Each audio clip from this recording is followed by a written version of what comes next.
ಶೀರ್ಷಿಕೆ ಮರದಂತೆ ನರನಿಲ್ಲ ಅಂತ. ಬದುಕಬಲ್ಲದು ಮರವು 300 ವರ್ಷ, ಇರಲಾರ ನರನು ಬರೇ 100 ವರ್ಷ. ಬಿಸಿಲ ಬೇಗೆಗೆ ಬೆಂದು ಚಳಿಯ ಮಳೆಯಲ್ಲಿ ನೆಂದು ಕೊಳೆತ ಕಸಗೊಬ್ಬರ ತಿಂದು ಬಾಳುವ ಮರಕ್ಕೆ ಸಾಟಿ ಇಲ್ಲದ ನರನ ಬದುಕಿಗಿದು ನಾಚಿಕೆ. ಇಂದು ಬೆಳೆದಿಹುದು ತಾನೆಂದು ಹೆಮ್ಮರವಾಗಿ, ಬೇರ ನಿಡಿದಿಹ ಮಣ್ಣ ನಂಬಿಹುದು ಸ್ಥಿರವಾಗಿ. ಬಂದ ದಾರಿಯ ಮರೆತ ಮನುಜನೇ ನಿನಗಾಗಿ, ಕೊಡುತ್ತಿಹುದು ಒಂದೊಂದು ಪಾಠವ ಬದುಕಿಗಾಗಿ. ದೂರದಲ್ಲಿರುವ ಮರಕ್ಕೆ ನೀರ ನೆರೆದವರಿಲ್ಲ, ಮೃಷ್ಟಾನ್ನ ಭೋಜನವ ಅದು ಕೇಳಲಿಲ್ಲ. ಮರಕ್ಕೆ ಮನೆಯಿಲ್ಲ, ಮಲಗಲು ನೆಲೆಯಿಲ್ಲ, ನಿಂತ ನೆಲೆಯಲ್ಲೇ ಸಂತಸವ ಬೀರುವುದು. ಸಂತ ಋಷಿಗಳಿಗೂ ತನ್ನಾಶ್ರಯವ ನೀಡುವುದು. ಎಲ್ಲ ಪಡೆದಿಹ ಮನುಜ ಮರಕ್ಕೇನೂ ಕೊಡಲಿಲ್ಲ, ಏನೂ ಪಡೆಯದ ಮರವು ಕೊಡುವುದನ್ನು ಬಿಡಲಿಲ್ಲ.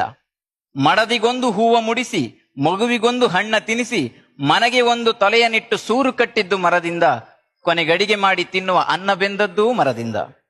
ಬಾಳಿನುದ್ದಕ್ಕೂ ಬಲವ ಕೊಟ್ಟ ಮರವ ನೀನು ಸುಟ್ಟು, ತಿಂದ ಋಣದಲ್ಲಿ ಸ್ವಲ್ಪ ತೀರಿಸು ಮತ್ತೆ ಗಿಡವ ನೆಟ್ಟು ಬೆಳೆಸಿದರೆ ಒಂದೊಂದೂ ಮರವನ್ನ, ಸತ್ತು ಹುಟ್ಟಿದ ಮರವು ಮೆಟ್ಟಿ ಹಿಡಿಯದು ನಿನ್ನ. ಹಸಿರ ನುಳಿಸದೆ ಮನುಜನುಸಿರು ಉಳಿಯುವುದಿಲ್ಲ, ಮರವ ಬೆಳೆಸದ ಮನುಜನ ಬಾಳಿಗಿದು ಒಳಿತಲ್ಲ.